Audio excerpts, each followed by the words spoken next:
I hope all are back. Let's go on to the third session. The chairperson for this session will be Dr. Ravindra Kulkarni sir, Professor, Department of Chemistry, Pune College of Pharmacy, Bharati Vidyapeeth, deemed to be university. He has an academic experience of over 20 years and more than 12 years of research experience. He has a total of 20 publications internationally and 10 publications nationally and also has more than 250 citations.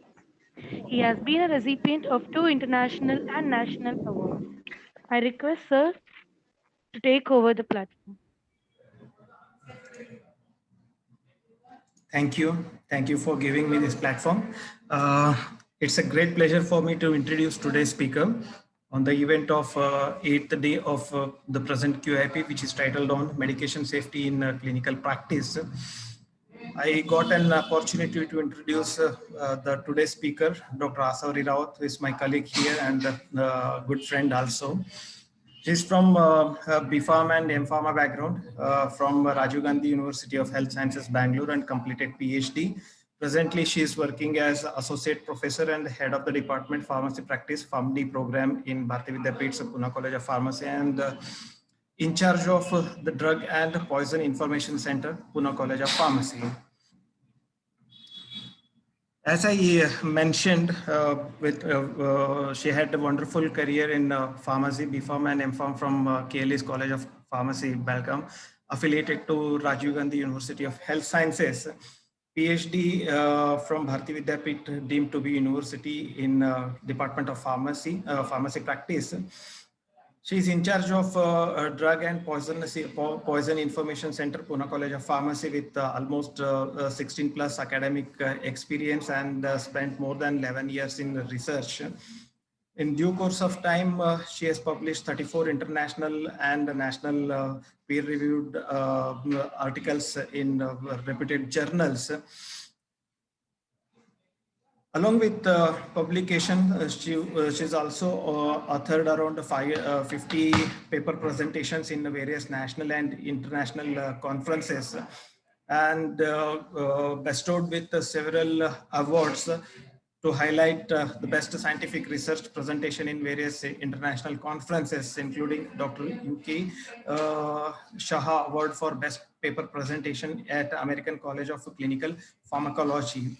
She has published books also and chapters. She is editor of PharmaWiz, official newsletter of Department of Clinical Pharmacy of Pune College of Pharmacy. Along with all academic as well as research activities, she is also participating in the number of committees as a members, like NABH activities of Bharati Hospital, involved in operational research projects for setting Poison Information Center, executing AICT's Unnat Bharat Abhiyan sponsored project for poison management challenges in rural Maharashtra. Her research areas involves pharmacovigilance, clinical toxicology, drug safety and efficacy, clinical studies, pharmacoepidemiology. She's guided more than 36 PharmD projects in her entire career here. She was also involved in conducting quality improvement programs as as a coordinator, along with the national conferences, continuous pharmacy education, symposias, and other activities. With brief introduction about Dr. Asavari, I welcome the speaker to this august podium and take the charge of the next session. Thank you. Good afternoon, Kulkarni sir. Yeah. And thank you very much. I'm deeply obliged by the kind introduction given by you. Really heartfelt thanks to you for that. I would also like to thank Dr. Manjusha, the coordinator, for giving me this opportunity to share some of my experiences in this area of rheumatology, which has been the practice area from quite few years from now. So if you permit, Manjusha, should I start sharing my screen? Yeah, ma'am, you can continue. You can start. Thank you. Thank you.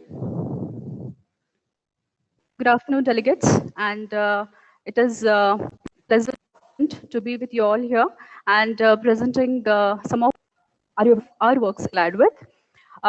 This is the area of the work that what we have conducted. Shubha in rheumatology, and this is such. Am I audible? Am I area for the clinical pharmacist where I felt that the role of the clinical pharmacist is going to be in every step of the patient. Okay, then is the prevalence rate for all these musculoskeletal diseases. We can see here that worldwide prevalence is around 40%, but if you see at the Indian community, it's about 20%. And the classic disease of rheumatoid arthritis is almost like every 3% in 10,000 population is going to be the incidence rate. So it's going to be 0.7%. And in comparison to that, we have axial spondylitis, osteoarthritis, and systemic lupus erythematosus, which are comparatively much lower incidence they have than compared to the rheumatoid arthritis. So all that, having said all these things, actually, as I told you, that the interdisciplinary approach for these conditions is required because the drug and the non-drug therapy or the treatment for these patients is quite complex, you know. So that is why multidisciplinary approach for the strategies for treatment of these diseases is basically required. It all starts with the onset of the pain, and this particular onset of the pain can lead to the restriction in the movements, because of which the flexibility of the bones would be lost, of the joints would be lost, and which will in turn affect the work productivity of the patients. So the impact of all this has been that it's been such a chronic condition that the patient is very prone to develop the mental health problems related to. So these are the kinds of the things. So that is why the rheumatologists basically require it out of the pain. And this particular patients, they have to face all these challenges which they cannot treat by themselves or by their own system. That is the reason I felt that this is such area wherein the clinical pharmacist will be having a huge role to play. The risk factors for these diseases will be lack of exercise, poor physical activity. You know, definitely these are the ones which will make your joints stiff, and improving these activities is the only prevention for diseases. Of course, giving due importance to the genetic predisposition for these particular diseases. Then we have the lifestyle conditions, something like smoking and drinking. So quitting is better for not developing these diseases in the near future. And also, in case if the patients are already having MSTs, then the condition wouldn't worsen further. So that is the one. But another thing that I would like to stress on is something of the screening. So the screening for vitamin D3 and calcium is very important because the deficiency should not lead to these particular type of diseases. So that is the one of rheumatoid arthritis. Then usually after the patient has been diagnosed with arthritis, the aim would be to go for the remission of the disease. And if it is not, disease activity has to be controlled, you know, by the severity or the intensity of the disease needs to be controlled.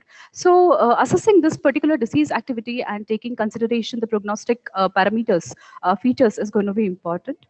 So once we start with, of course, the pain management is the first part, but after that, we are going to start off with the DMARDs, that is the disease-modifying anti-rheumatic drugs. So once these particular diseases are introduced in the patient, and they're introduced quite early, quite in the initial stages of the treatment of RA, because since it is a diagnosed RA condition.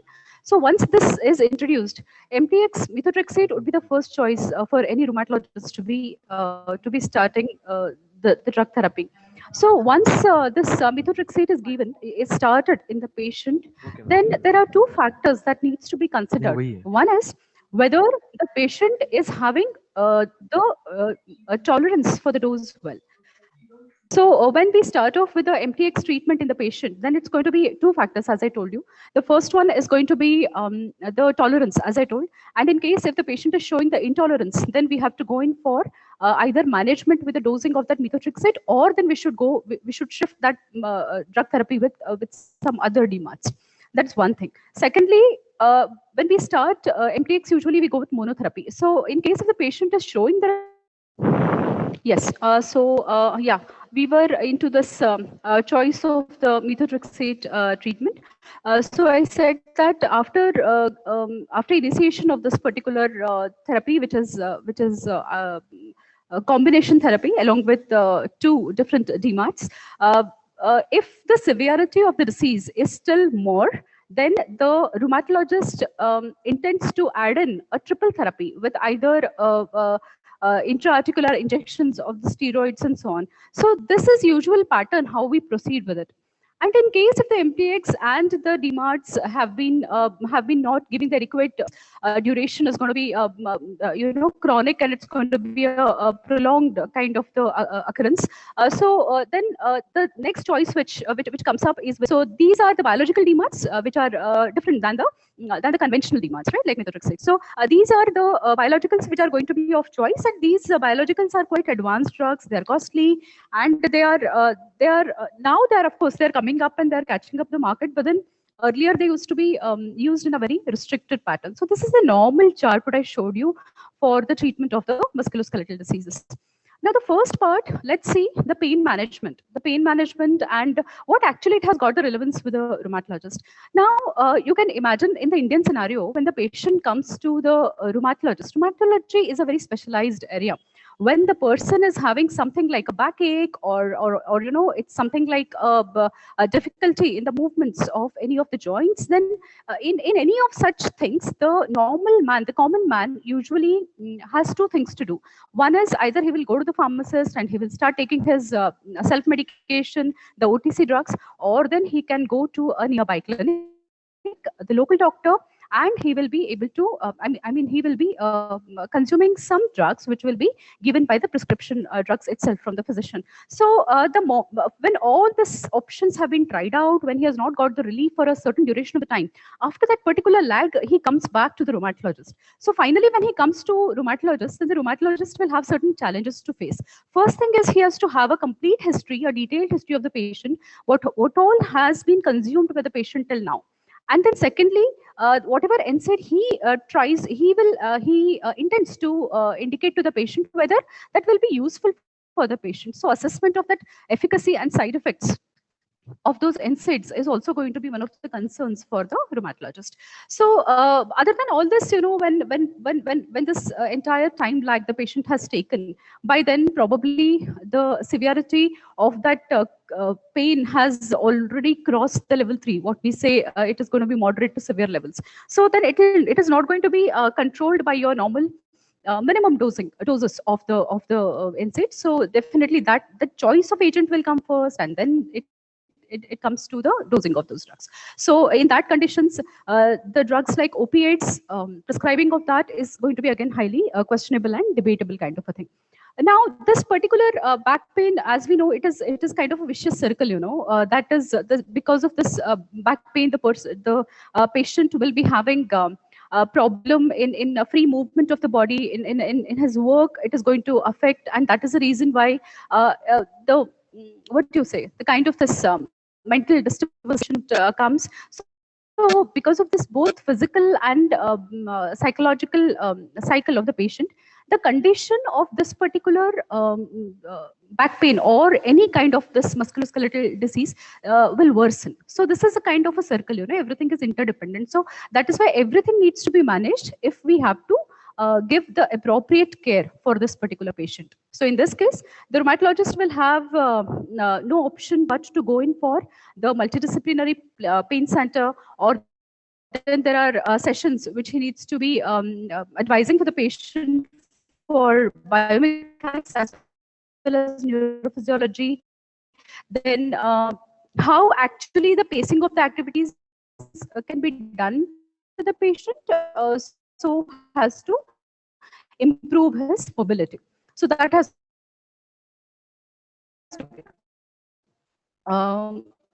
so these are certain challenges what actually the rheumatologist will be having, and here I felt that of course we will continue that further. Now coming to the first part, that is the mainstay treatment of musculoskeletal diseases for pain management, and that is the NSAIDs. We have these conventional COX-1 and COX-2 earlier one, which are used for the pain management of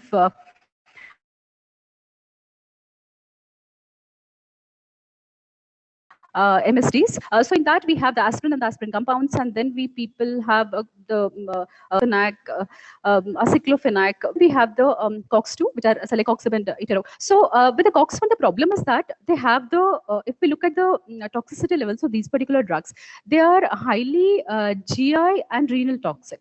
So this associated risk factor will give gap for the physician to give it to the patients who are already having some of the gastrointestinal diseases or disorders, having comparatively good what you say coverage for GI. They do not have more of GI symptoms, but they are cardiotoxic, and even FDA is approved for that. So when we have this, sorry, the FDA has labeled it so. So for this purpose, the assessment of the toxicity of a particular patient plays a very important role. So once we are choosing any of these particular drugs, we have to classify our patient to know in under which particular category our patient comes. So here we have the risk assessment category, wherein we are going to see how actually or which drug I'm going to prescribe to my patient, right? So here it is going to be a conjunction between the clinical pharmacist and the rheumatologist. So who are these patients who are at low risk? Definitely the ones who are non-elderly, that is below 65. The ones who are not having any renal or GI or cardiotoxicity, they are going to be at the low risk, who can be given or who can be started off with any of the NSAID treatment, whichever suits them best. But what is the principle of this NSAID therapy is give them lowest most dose for the shortest duration of the time. It is something like a symptomatic kind of a thing. So we have to treat the patient like that. Then the intermediate will be the ones who can be elderly, who can be having any of the other kind of complications like GI or renal or then cardio. So if that is a kind of a thing, then we have to choose that drug which is having less of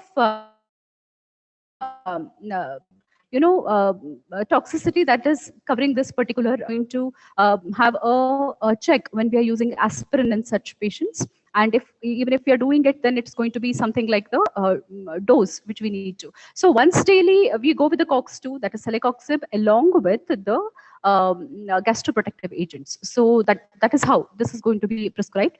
We have some ones who are called as the high risk patients. They are the ones who are elderly and who are having probably the history of cardiotoxicity, or rather who probably even have the history of heart failure also. So for these particular patients, we usually go in for once a dose of celecoxib, which is having comparatively lesser cardiovascular risk than compared to the GI. So it is something like a balance, it is like a balancing thing for individual patient, which would be the individualized drug therapy, what I would like to give to my patient, assessing all his risk parameters.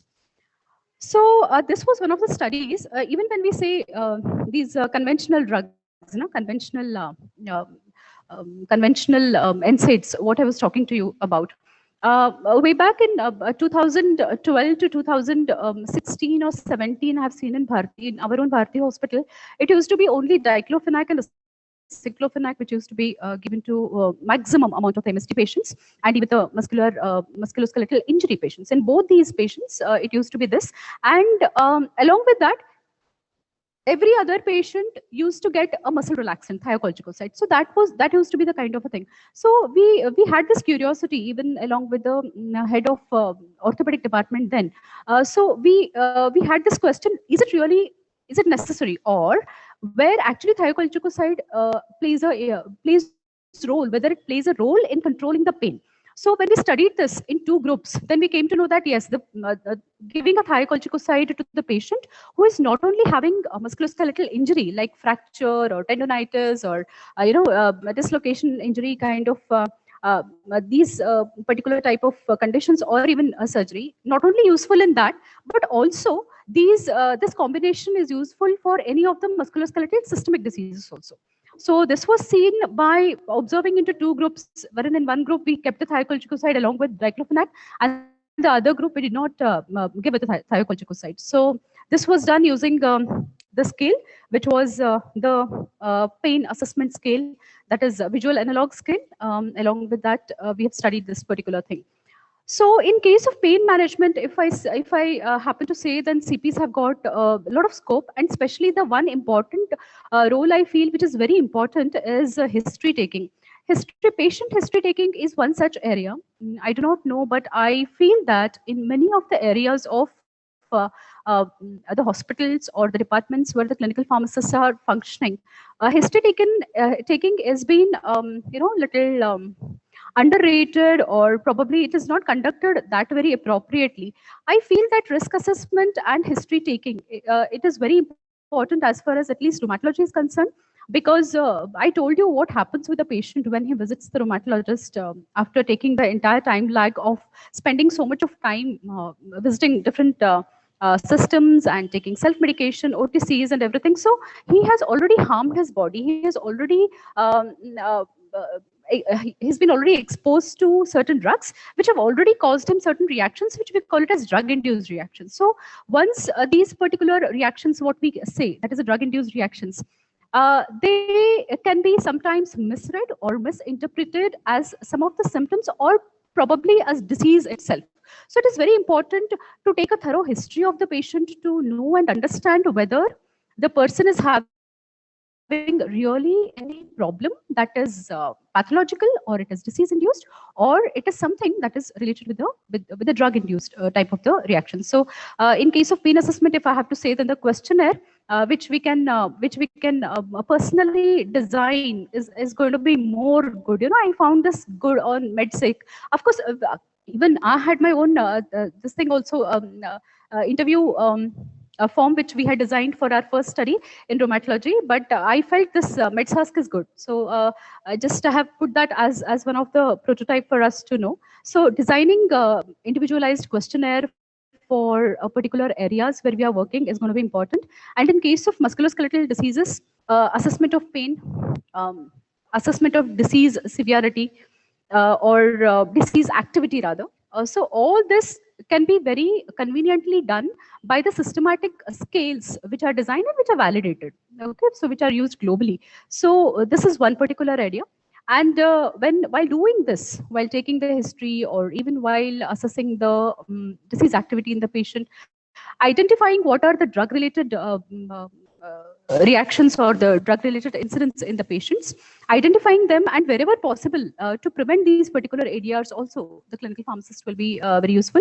Screening is one part, health screening part, which are mostly coming into more limelight or highlight now, because preventative tests, preventative screening programs can prevent many of the diseases which can end up I think recent example you might have seen with the Saurav Ganguly's heart arrest, right? So if you would have gone for that particular screening, just probably a yearly screening, health screening, what we do for 40 plus years of the people. So likewise, in case if we come across any patient or any potential candidate who can develop MST in the near future or even in the future, we can always screen them, and if possible, wherever possible, we will be able to either early identify the disease or then we can prevent it.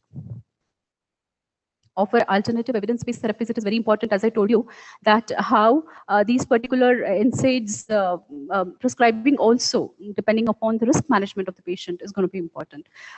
Patient education is again one of the patient counseling. Patient education is again one of the underrated kind of a thing. But let me tell you, it is highly advanced. It is highly challenging. What are you going to tell the patient?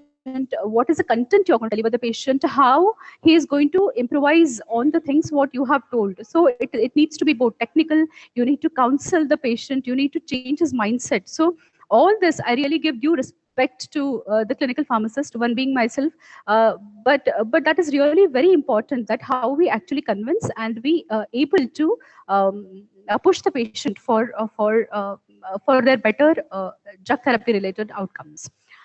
Second class will be, of course, the disease-modifying anti-rheumatic drugs, that is the DMARDs. So DMARDs are the ones which usually help the self-help therapies, and also they help to achieve the remission, and they protect the joints as well. So the quality of the life is something which DMARDs post-therapy we are going to assess in the patients. So DMARDs, they also help preserve the joints by blocking the inflammation and also working on the immune system broadly.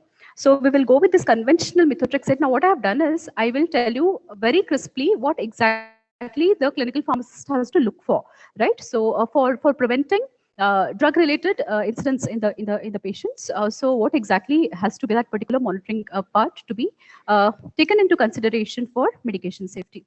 Methotrexate is usually used in the dose up to 25. So in case of RA, in my experience, I've seen the patients receiving 7.5 to almost up to 25, but 25 mg, but even 7.5, 15 mg, and 25 mg. So these doses usually go weekly in the patients. As I said, that once we give this drug to the patient, methotrexate intolerance is of course, one of the parameters which we need to look in for. But other than that, the monitoring of methotrexate is must after initiating the therapy, because anemia, pancytopenia, then we have wide range of reactions with this drug, especially the long term of this drug. If we see, then it is associated with a hair fall, which is of course of much concern. So monitoring plays a very important role. So one of the practice step would be something like, in case if you're doing the blood work, so it means that if you're looking for any of the blood investigation related parameters, you better do it prior to the you start off with the dose of methotrexate, so that you will come to know your baseline of the liver functions, how much is going to be your the functioning of the liver. So by that we will be able to again track the hepatotoxicity related to this drug. Now, one thing what I would like to tell you people over here is with methotrexate, the concern with this is methotrexate related health hazards related mortalities rather. This we have seen in oncology more, wherein methotrexate is given in quite higher doses. So there we can see. But let me tell you, in case we cannot say that methotrexate is completely safe in low doses which are used in rheumatology. It can be still more, it can be still be adverse on the health. Now this is something which is owing to the medication errors, or which is owing to the drug interactions that is usually related with the drugs concomitantly taken by the patient by using the patients who are having the comorbidity conditions and who have been using concomitantly any other drugs along with this. So that is going to be very important. So importantly, we should it has anti-folate effect. So folic acid has to be supplemented along with the methotrexate, and usually this folic acid 5 mg, it is given 48 hours after we start off with the MTX. So that is the thing. And alcohol is of course is not it is contraindicated with the methotrexate. And one more thing is, if it is a weekly dose.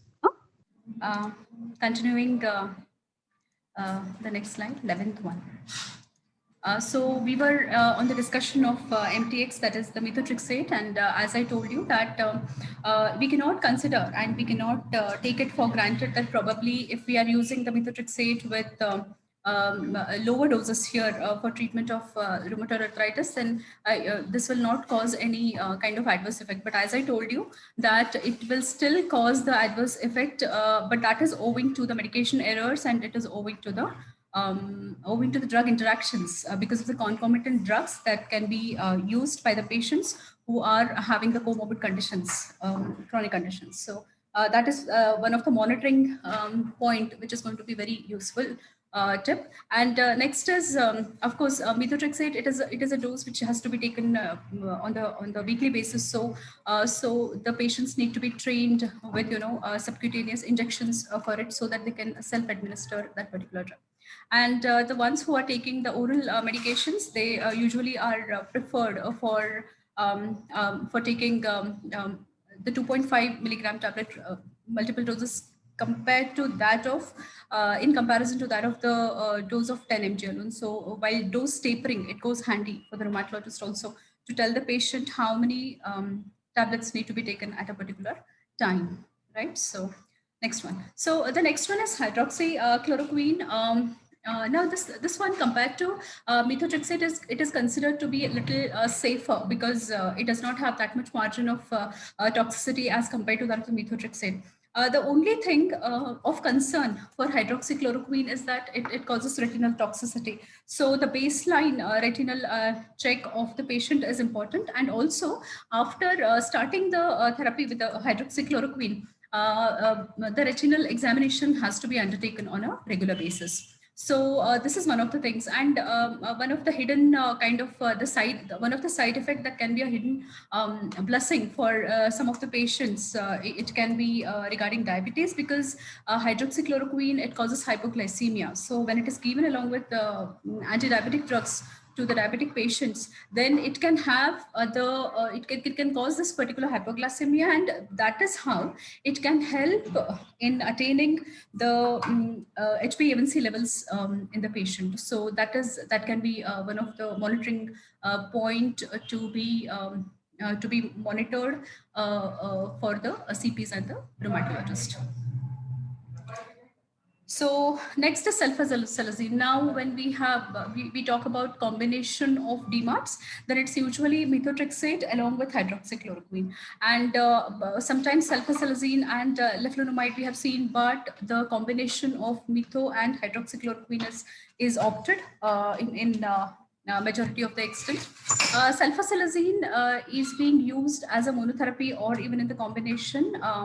So this will have the same kind of the monitoring because of the bone marrow suppression. So anemia, pancytopenia is something that needs to be monitored, and dose-related adverse effects with the GI tract is important. So headache was seen more in our patients, in whomever the sulfasalazine was given. But other than this, also one thing that needs to be educated to the patient is the change in the color of the urine. So probably in our patients, there were 12 patients with sulfasalazine. I think we have seen 9 patients with it. So some coloration of that particular type of the urine. So that education is going to be very important. The last one is a leflunomide. Leflunomide is the drug which is given in 10 to 20 mg, which is administered daily, of course. And in case of monitoring, if we see, then usually the baseline hepatitis B and C has to be done with a nominal blood test, what we do for the baseline treatment, and also for the renal toxicity for serum creatinine. Loading dose often causes severe diarrhea, so that is why it is no more recommended. In our practice, we have never seen this. So the normal dosing of 10 mg was practiced in our patients, and blood pressure, of course, has to be monitored. So this is the one which we have seen with the leflunomide. So these are the conventional kind of the DMARDs, and in our study, when we have seen the same type of practice is seen in our patients also. So you can see that in monotherapy, HCQs, as I said, that hydroxychloroquine are comparatively safer than methotrexate. So they were given in comparatively more number of patients when monotherapy was concerned, followed by methotrexate and followed by the rest of the drugs. But in combination therapy, when we see, then it is going to be the combination between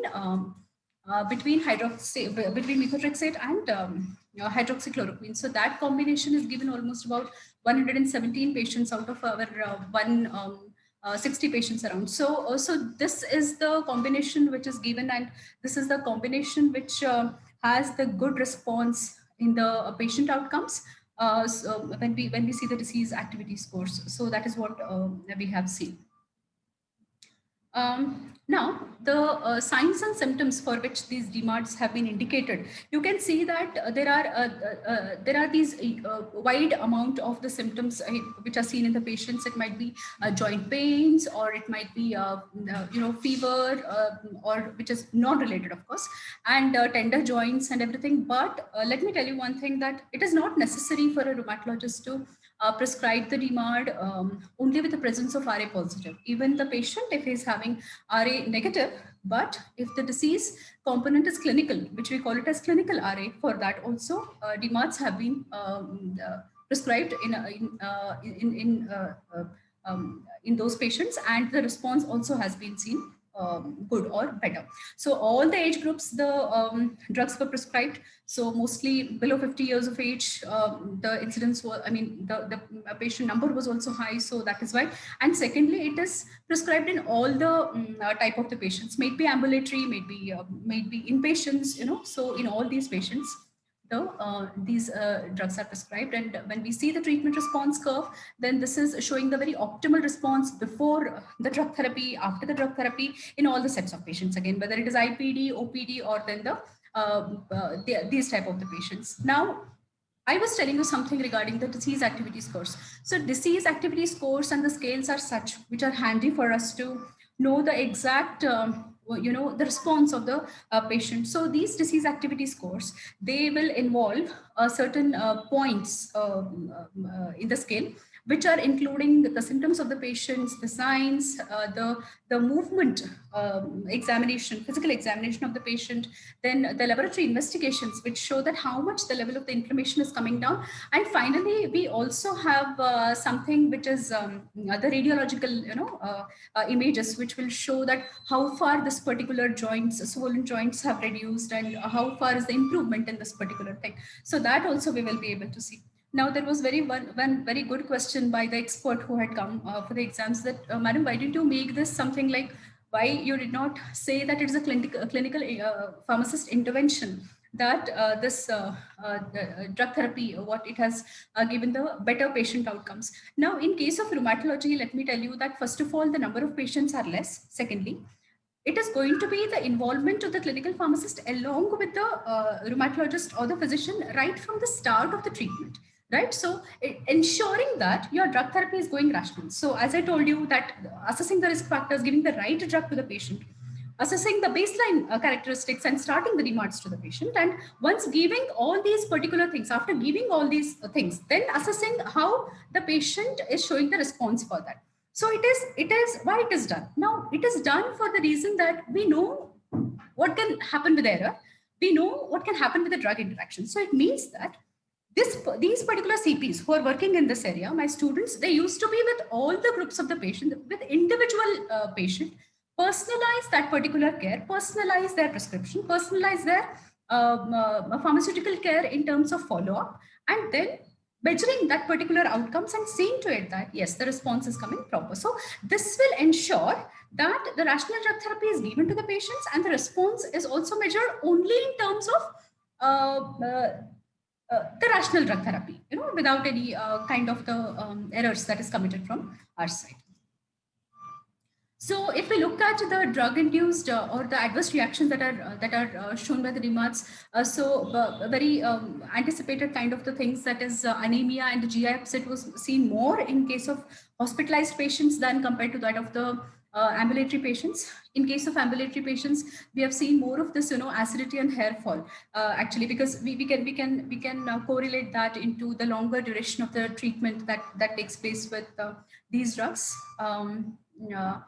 In the ambulatory patients, that is in the outpatients, and when the patient is hospitalized, usually with the high disease activity, then the intensive drug therapy is given because of the doses, which we can anticipate that it's going to be a immediate reaction, which we can see in bone marrow suppression, and that is why anemia and GI upset is going to be very common in all the hospitalized patients. So these are the assessment scores. Now, these are, many of you people are the pharmacy practice and pharmacologists. So you might be knowing that when we do this particular ADR assessment, then that particular ADR assessment, when we are doing the causality assessment, again, using the standard scales, which we have for either WHO or NANJOS. In that, we have seen one thing, that the certain reactions are the one wherein you will be able to see those recurrences of those reactions only after re-administration of the drugs. So we know that in clinical practice we don't do, but rheumatology is such area wherein the re-administration is required in many of the cases, especially with you go with MTX, so it is required. So in that case, it was, of course, the severe reactions were not seen more. That's one thing. all were manageable. So discontinue for some time, and then again you're going to continue that particular drug. And so probable reactions were maximum. If you say for all of them, whether it's going to be WHO or Naranjos, the probable reactions were high, and corresponding to what I said, that the severity of the reactions were low, that you can see from the severity scale of Hartwig's in the table below. That is, the mild reactions were found to be more than compared to that of the moderate and severe. So as I told you in the start, that DMARDs are usually going to be, they don't actually treat the disease, they do something like they improve that particular quality of the life of the patient by controlling the inflammation. So the quality of life in these patients in terms of physical functioning or symptoms or affecting the life routine of the person or the social activities was found to be better or improved at the end of it. So the next class of the drugs are yes, this is one more part which I would like to tell you, that is the methotrexate intolerance. So as I told, that methotrexate intolerance is one of the things which is of concern, and that is why one of our study was on methotrexate intolerance as well. We have this MIS scale, which is a standard validated scale for tracking the intolerance symptoms of the patients. So in Indian scenario, it differed a little. So when we were following up with the patients, then we found that the patients are telling some other complaints which are not enrolled in those particular in MIS. So for that thing, then what we thought that we can modify that, and then we can use some other scale, same MIS scale with some modified additional points, and which we will be able to use in our daily practice. Henceforth. So that is the one. Now, unfortunately, I cannot share with you all that because they're still in the process of publications. And symptoms of intolerance, if you see that this is basic, the more of the thing is seen in hair fall, mouth ulcers, and nausea, vomiting. So one thing of concern over here is that the female incidence of RA is more than compared to that of the male. So hair fall is such concern which will demotivate, or which will demotivate the patients in continuing the MTX treatment. So that is the reason why many of these beauty product companies or spas around in metro cities, I wouldn't like to mention, but these are the ones who have come forward, especially not only in case of rheumat, but even in the onco care also. They have come and they said that for hair replacement treatments, so they are going to give some special concession to the patients in continuing that. But how many of Indian patients can really afford it, right? So that is not the solution. So hair fall is such a thing which is definitely challenging for any practitioners who are working in this rheumatology, that how you're going to manage these particular patients, still convincing them to continue with their drug therapy. So route of administration in case of RA, it's going to be oral, right? So in oral only, we have seen since the, I should say that since the number of patients who are receiving oral was more, that is why the reactions which were seen with oral administration was found to be higher. This is important that in which dose, I told you that MTX is used in 3 doses in our settings, so 7.5, 15, and 20, and 25. So in that you can see that 15 mg is the one in which the patients are showing more amount of intolerance. And if you see the pattern of them showing the duration from when the intolerance starts, it's almost going to be right from the first or second week of the drug, and it will continue over till the almost up to 6.5 months of the duration of this treatment. So this is going to be the concern, which is going to be, which has to be monitored throughout that particular bigger cycle of the patients. So the severity of the symptoms, as I told you, we did not find much, but the management is important. Now, in case of management, as I told you, either the drug was stopped in the conditions or the drug was reduced. It means that we have seen in our graph that 15 mg was the one which was showing more of intolerance. So starting off with the dose, again, shifting back the patient on 7.5 mg was done in major amount of the cases. So efficacy of methotrexate was found to be good. If we control all the other type of the things, of course, it is doing good for the improvement of the disease. But the only concern was about the intolerance and the adverse effect that what it is showing for its treatment outcomes. So these are the biological DMARDs. These are the ones, as I told you, that they are advanced and they are more of recent and advanced. So they are these 5 type of the categories. Now, see, when we come to the advanced type of the DMARDs or any of the advanced treatment, when we come up with the drugs, newer type of the drugs, the one thing which is going to be of concern is, of course, safety. More than efficacy, it's going to be first safety. And then it is going to be, of course, safe also, whether the drug is safe and it is effective at the same time. But the third important part is, how is it affordable? What is the cost and is it affordable? So this is the last part, the pharmacoeconomic part, which will be very important. So the CPs can have a very good hand. They can plan for pharmacoeconomic profiling of these particular drugs to understand that both safety and efficacy profiles are there. But then other than that, if we can do the designing and effective profiling, pharmacoeconomic profiling of these particular drugs, then probably it will be useful not only for the rheumatologist it helps in prescribing, right? So which is the drug which he can opt for. So that is the one. And secondly, even after prescribing, the patients have to take it. So that all depends on your cost. So that is the one area which we have.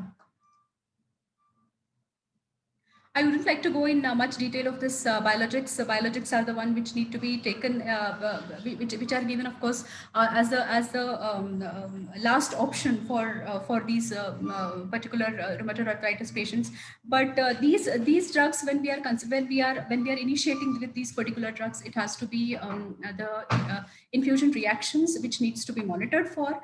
And secondly, these have these this typical characteristic of reactivating the infections in the patient. So in case if the patient has had the history of tuberculosis or other opportunistic infections, so those patients need to, the drugs are contraindicated in them. And in case if it is being given also, then again you have to go in for the assessment of the baseline test first, and then weighing out this particular risk and benefit ratio, we need to go ahead with these particular type of the drugs. I will straight away come to I'll straight away come to the prescribing pattern in what we have seen in this particular type, the biologicals in our study. You can see that we have rituximab and then we have adalimumab. So these are the drugs which are used very kind of commonly in RA as well as in spondylitis. But etanercept has shown a very good kind of response in our patients, especially with spondylitis. So spondylitis is being, this treatment has been continued. There is one thing which I would like to tell you something about the switch therapy. Now, what is that switch therapy? Switch is something like we are just changing the drug of the same class because the first drug is not showing us the response. So for switch therapy also, we should have guidelines. So in case of rheumatology, we usually go for either EULAR or NICE guidelines. So European Association of rheumatologists, usually they are the one who, so we go for that and then we go in for the switch therapy. So this is how, and then the rest of the things remains the same. That is, we have the efficacy by again assessing the disease activity scores by which we are going to do with the different established scales, validated scales, and then we are going to do its safety studies, which I have just told you. And yes, this is the one which I told you is very important. That is how you are going to inculcate your pharmacoeconomic designs into these studies, and you can calculate the medical care cost. It can be direct, indirect, it can be incremental cost, and then how efficacious is your drug in a particular condition. So that can be seen. These are the adverse reactions, of course, and since in spondylitis, the drug was used more. So that is the thing wherein we had various adverse reactions which were seen in these patients. And as it is said in the literature that infections are high, even we had something like, fever under evaluation also we have seen under with some patients where it was not clear what kind of a systemic fever these patients were having. So this is the kind of this different studies which were undertaken by us. In case of rheumat, and the outcomes of that is going to be, there are certain publications which we have done, and still it is going on in this particular area.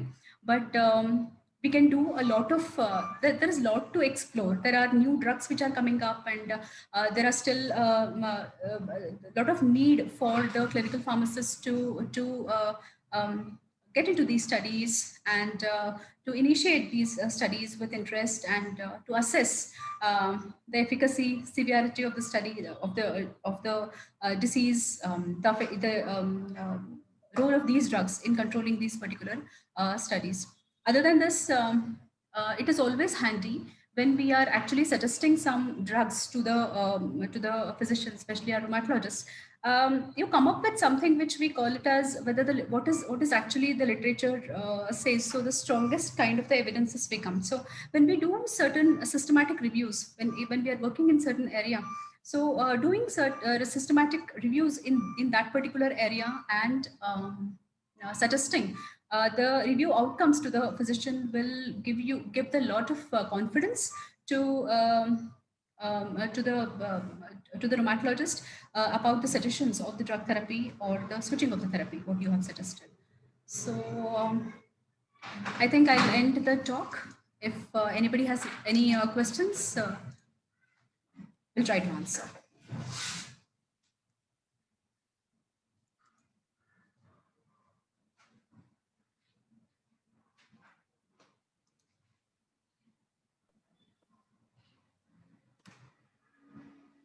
Any questions from participants?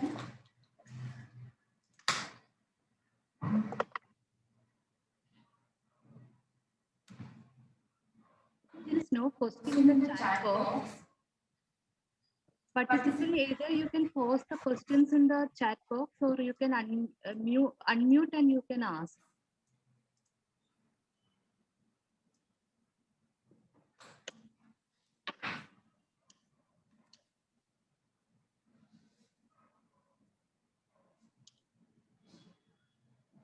Yes, I hope no questions. And Thank you so much, madam. The session was very insightful. Madam has delivered such informative talk on the field of rheumatology, the management and safety of the medication.